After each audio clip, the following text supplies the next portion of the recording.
Olá, sejam todos muito bem-vindos. Essa é a finalização desse currículo sobre a carta aos Efésios. E nós estamos muito contentes de chegar até aqui como uma maratona, aonde a gente foi correndo e vendo as coisas que o Senhor tem feito e tudo que a gente tem de aprendizado. Uma instrução muito clara no meu coração que eu gostaria de passar para todos é de que não use esse tempo como um tempo de corrida para você também. Deixe esse tempo de corrida para nós que estamos preparando, organizando, pensando. Mas para você, que esse tempo não seja um tempo de maratona.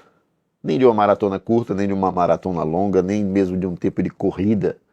Mas que você tenha a oportunidade de poder parar tudo que você está fazendo em casa nesse momento, que você não esteja lavando a louça, que você não esteja se arrumando para ir para a igreja, que você não esteja pensando sobre o que vai comer, ou até mesmo assistindo um outro programa, um outro assunto qualquer, fazendo essa divisão com esse momento tão importante que é o momento de EBD, esse momento de ensino da palavra do Senhor.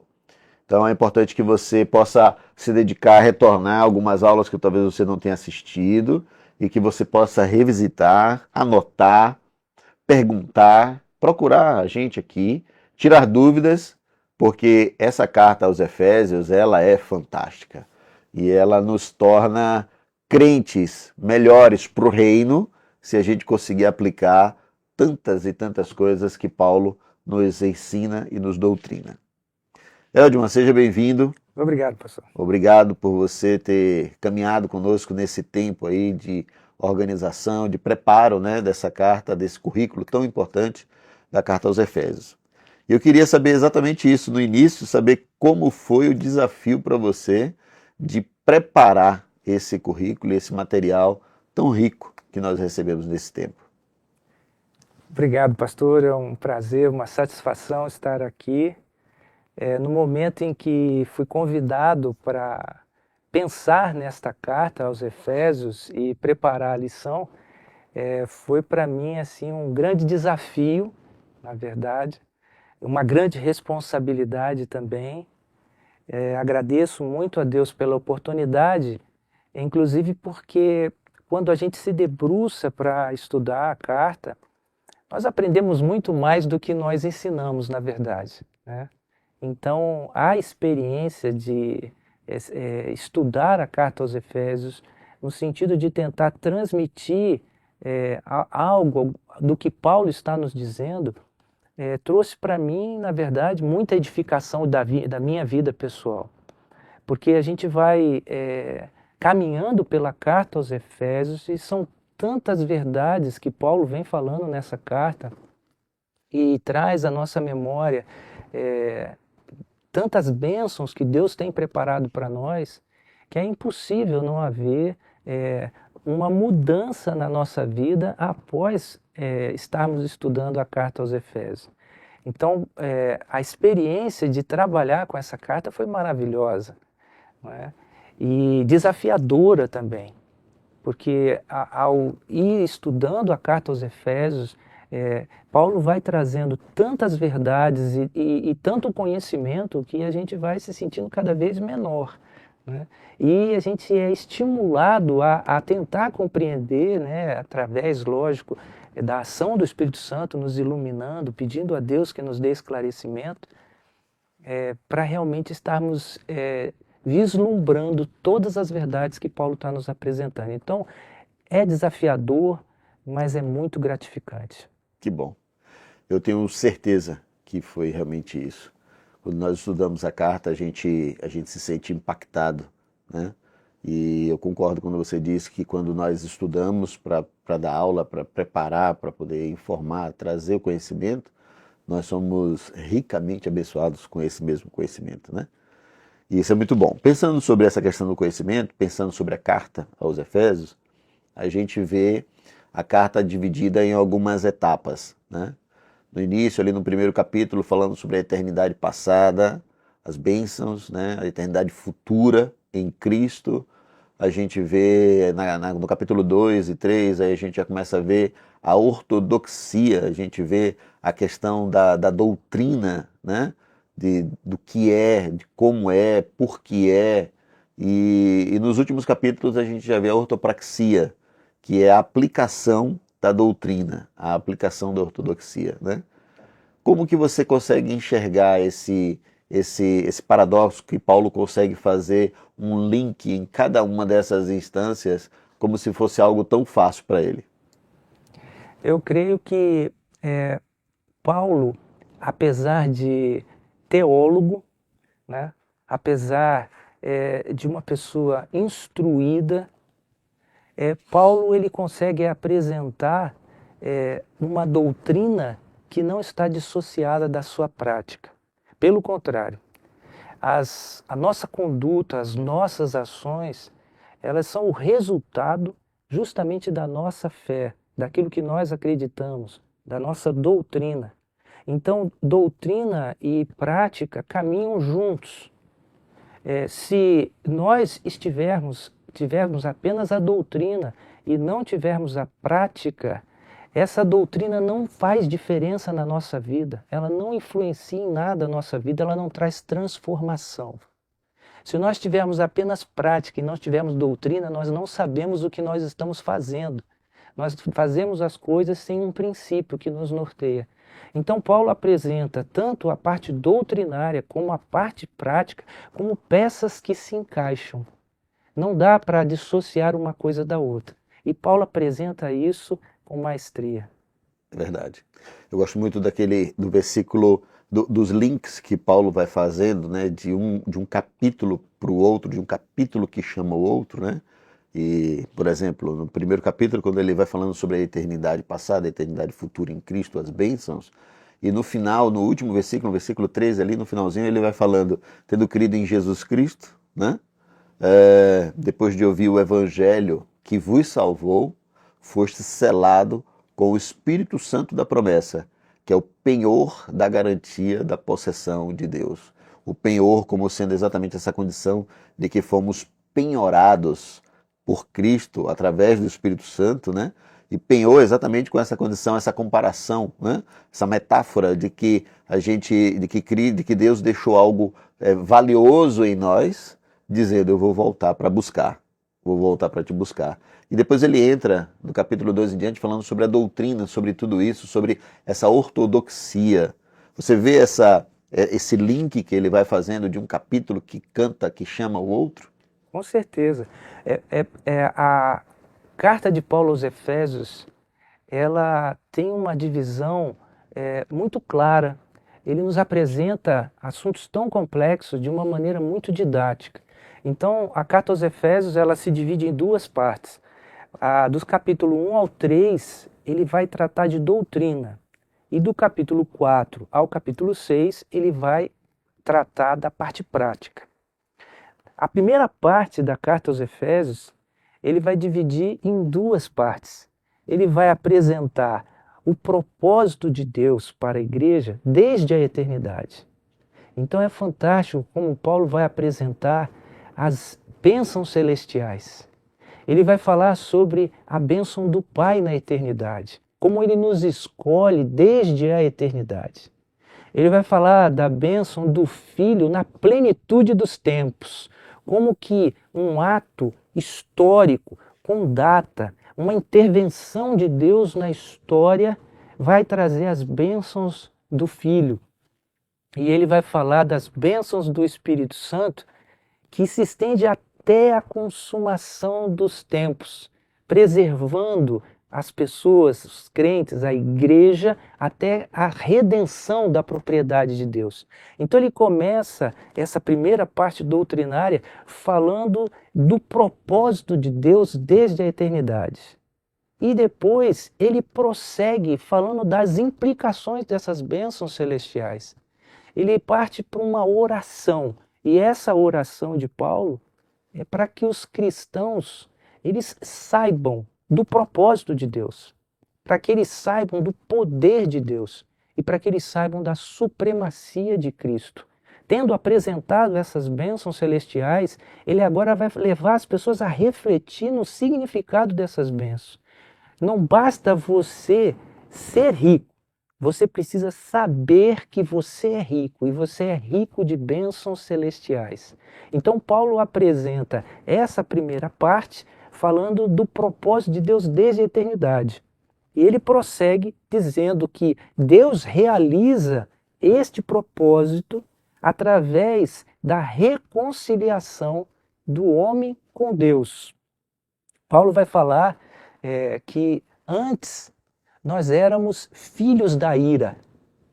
Nós estávamos andando em amizade com o mundo, nós estávamos seduzidos, cativos pelo diabo, e também nós andávamos pela inclinação da nossa carne. Por isso éramos filhos da desobediência. E quando ele apresenta esse quadro, essa tragédia que é a situação do homem, e nós pensamos que não há mais solução para esse homem, porque ele vai dizer que estávamos mortos nos nossos delitos e pecados, então não há para esse homem mais salvação, não há como esse homem resolver esse problema. É interessante como Paulo ele interrompe essa tragédia com a seguinte frase: mas Deus intervém nessa situação, e por causa do amor de Deus, por causa da misericórdia de Deus, ele não nos retribui segundo aquilo que nós merecemos, que seria o juízo, a justiça de Deus sobre esse homem pecador. Mas ele vai dizer que Deus dá aquilo que nós não merecemos. Então ele vai apresentar a graça de Deus que vem trazer a reconciliação do homem com Deus. Ele prossegue nessa realização da obra de Deus, da história que foi projetada desde a eternidade, falando agora que este homem, reconciliado com Deus, também é reconciliado com o povo escolhido de Deus. Que, na verdade, Deus tem um projeto. Esse projeto é formar um único povo. E ele vai reconciliar, então, a nós, gentios, com o povo de Israel. Ele fala algo interessante. Ele diz assim, ele nos lembra a nossa situação de outrora. A nossa situação de outrora. Não tínhamos afeição dos judeus, estávamos sem Cristo, estávamos sem pertencer ao povo escolhido, estávamos sem conhecimento da aliança, estávamos sem participar das promessas de Deus, estávamos sem Deus. Mas ele vai dizer, mas agora nós fomos aproximados, nós fomos unificados, nós fomos pacificados. Então nós fomos reconciliados com Deus. E ele diz, assim já, não somos mais forasteiros, somos cidadãos. E não somente isso, somos da família de Deus. Ele vai dizer que nós então agora pertencemos a um único corpo. E ele prossegue esse desenvolvimento da ação de Deus na história, apresentando o mistério de Deus, que é Cristo.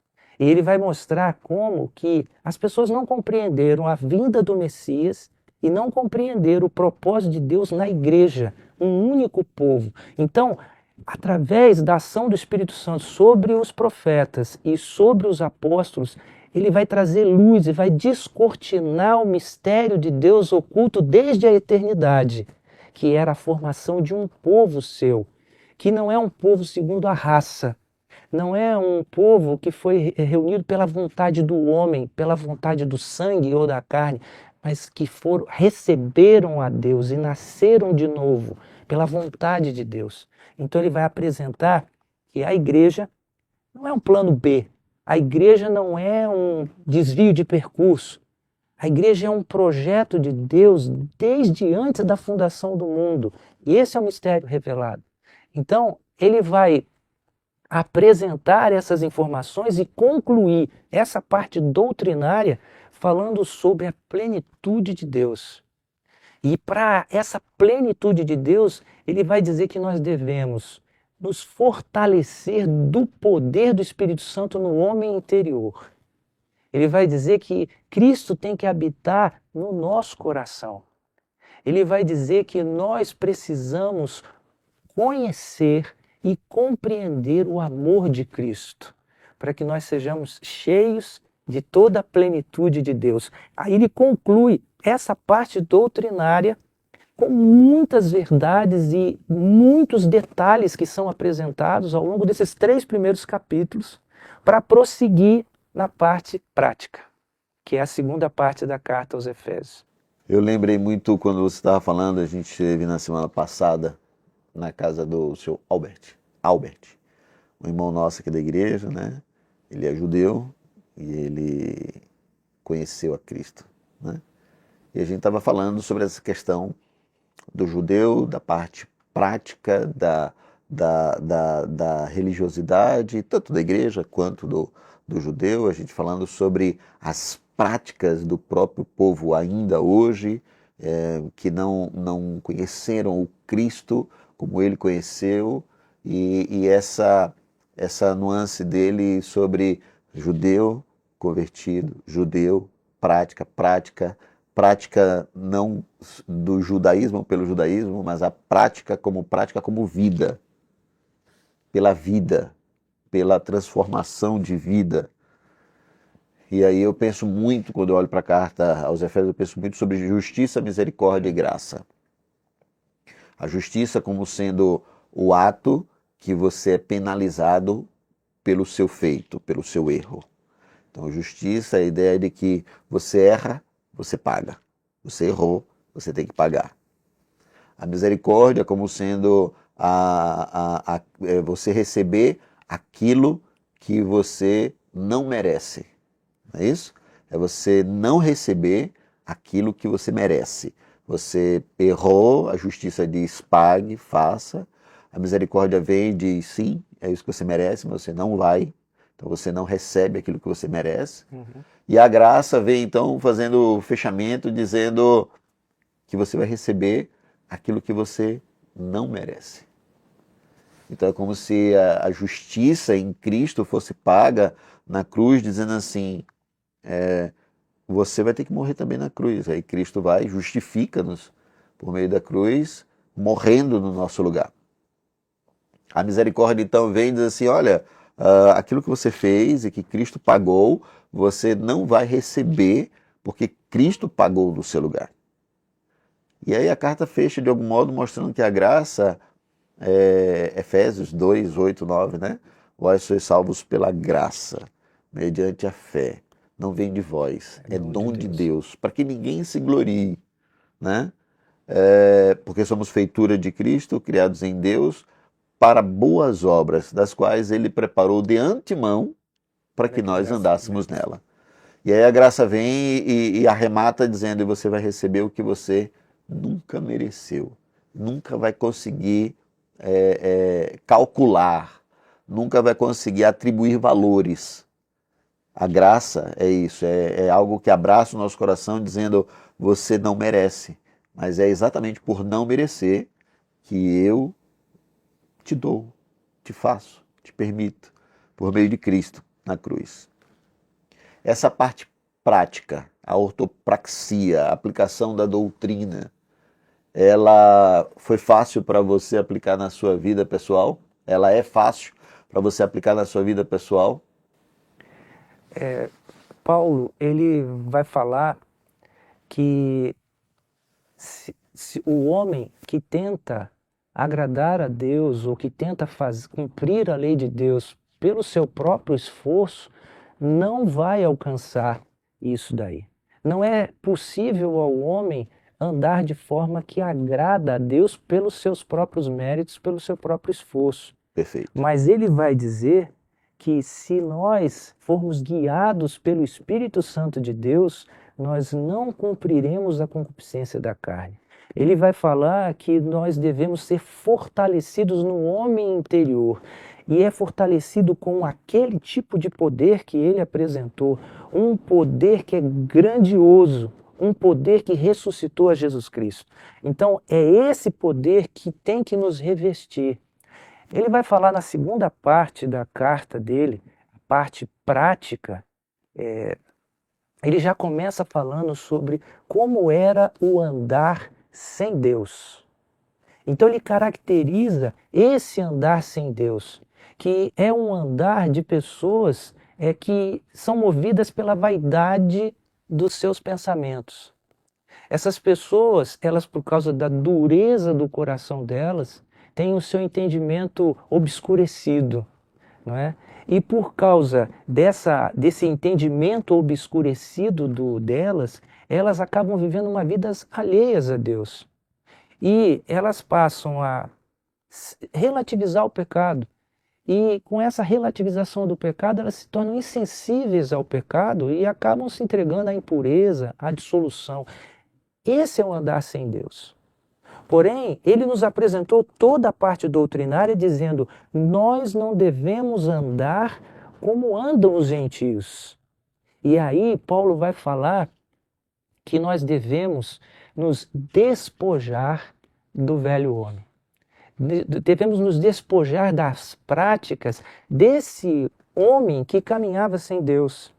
E devemos nos revestir de um novo homem, que é criado segundo Deus. Ou seja, não é pelo meu esforço, é porque o poder de Deus atuando nas nossas vidas vai produzir o fruto do Espírito.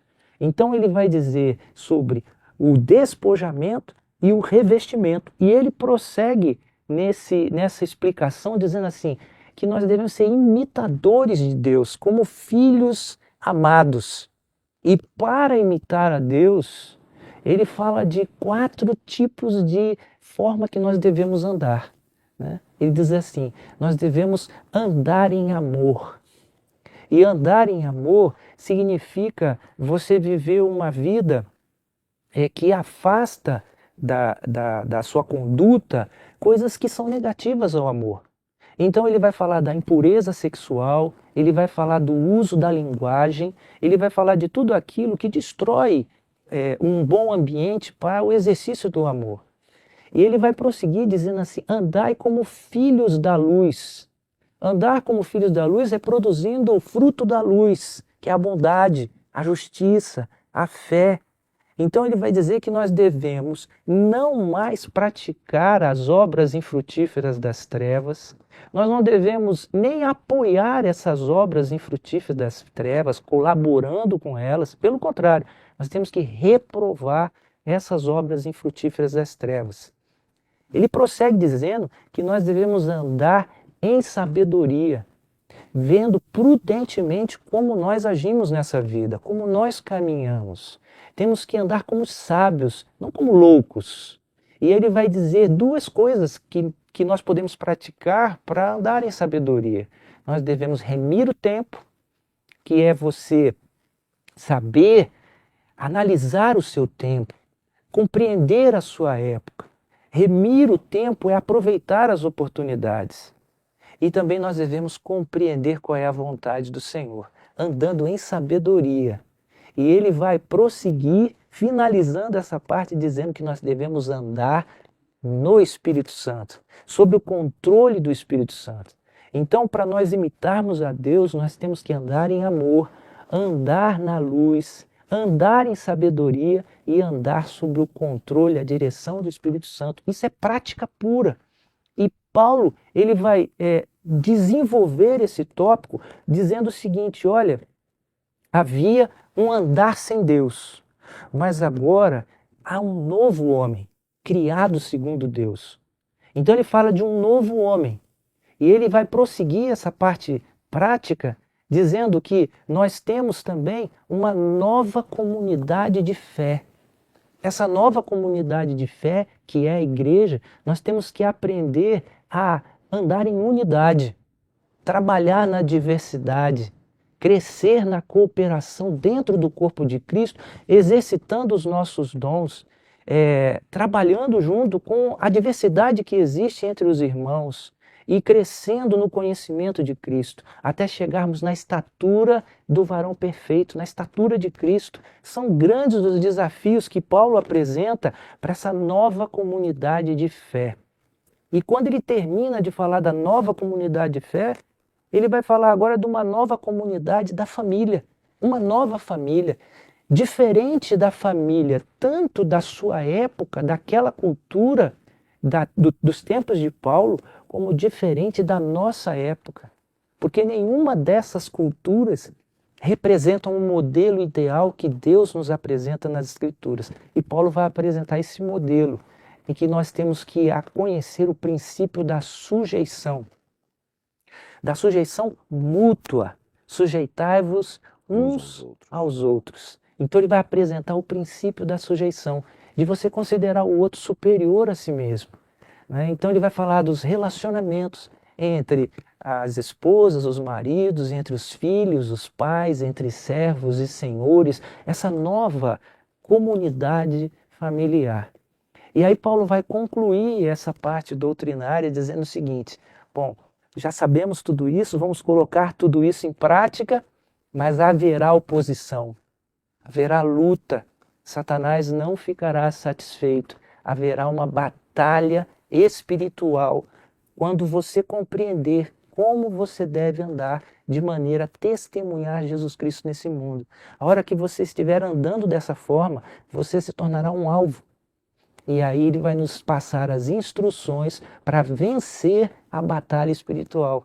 E ele vai dizer como: fortalecendo-se no poder do Senhor, revestindo-se de toda a armadura de Deus, a pessoa orando sem cessar e vigiando em todo o tempo. Então Paulo vai completar a carta aos Efésios nos dando instruções para todo o espectro da nossa vida. Nós devemos dar muita atenção a esses ensinos que Paulo está dizendo, e se você assistiu às aulas de forma rápida, sem se atentar para os detalhes, vá ler novamente a carta aos Efésios, escreva, estude, olhe com atenção e certamente você será muito abençoado. Lembro bem dessa semana agora que passou, nós recebemos aí a notícia triste, né, da partida do Tim Keller, né, do Timothy Keller, e o John Piper gravou um vídeo, né, dizendo que o Tim gostaria que ele falasse o que ele falou. E ele falou sobre a condição de nós fazermos o que é certo, não para alcançar algo, não por troca, uma barganha, né? Ou com a tentativa de chamar a atenção de Deus, mas fazer o que é certo, ter uma vida transformada, ter uma vida que realmente exalta o nome do Senhor, porque nós fomos alcançados.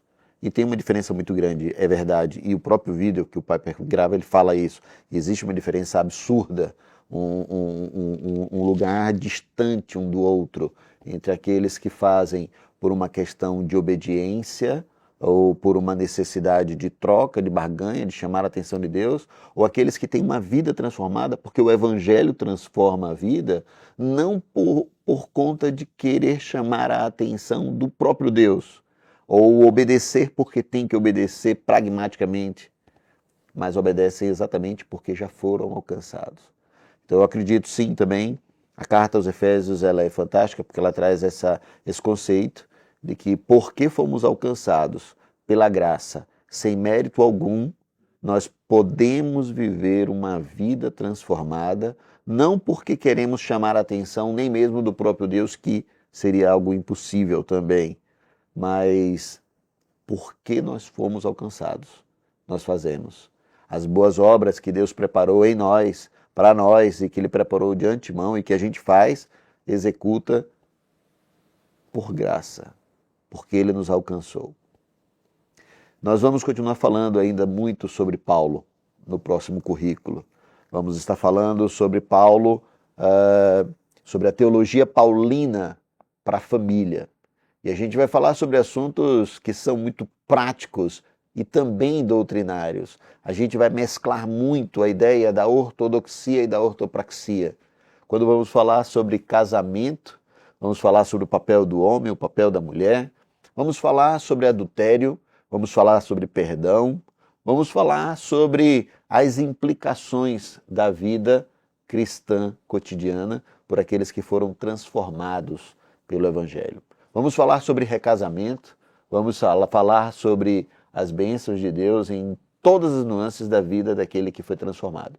E eu acredito que o Evangelho que salva, que cura, que liberta, que transforma, que muda o viver do ser humano, é exatamente esse mesmo Evangelho que pode continuar transformando não somente aquele que foi alcançado por Cristo, mas toda a sociedade. Ela é beneficiada por pessoas que foram alcançadas por Jesus Cristo e que são contra circunstâncias que vão contra o próprio ser humano na sua libertinagem, pensando que estão tendo uma falsa liberdade. Eu acredito que o Evangelho pode sim. E nós teremos a oportunidade no próximo semestre, logo depois, no próximo currículo, de falar sobre todos esses assuntos. E vamos ter esse tempo agradável aqui junto com os irmãos. Peço que vocês reservem esse tempo e que vocês se dediquem a estudar para que a gente logre êxito em tudo isso que o Senhor tem para todos nós por meio da sua palavra. Eldmar, muito obrigado pela sua disposição, pela sua disponibilidade, pelo seu tempo, pelo seu empenho. Obrigado pela sua dedicação em todos esses dias, esse semestre, esse currículo, esse ano, porque na verdade tudo isso você começou lá atrás, nós começamos em agosto, tudo isso, agosto do ano passado, né? Então a gente completa quase um ano, né, desse currículo e eu louvo a Deus, sou grato a Deus por sua vida, por sua dedicação e por seu empenho. Muito obrigado. Obrigado, pastor. Foi um prazer, uma honra trabalhar junto com os irmãos. Agradecer o apoio de todos os irmãos também. Agradecer o apoio e também as orações recebidas durante todo esse período, né, que foi uma bênção para a minha vida trabalhar também aqui com os irmãos. Eu agradeço a todos. Amém. Até lá, até o próximo currículo, onde nós vamos falar sobre a teologia paulina para a família.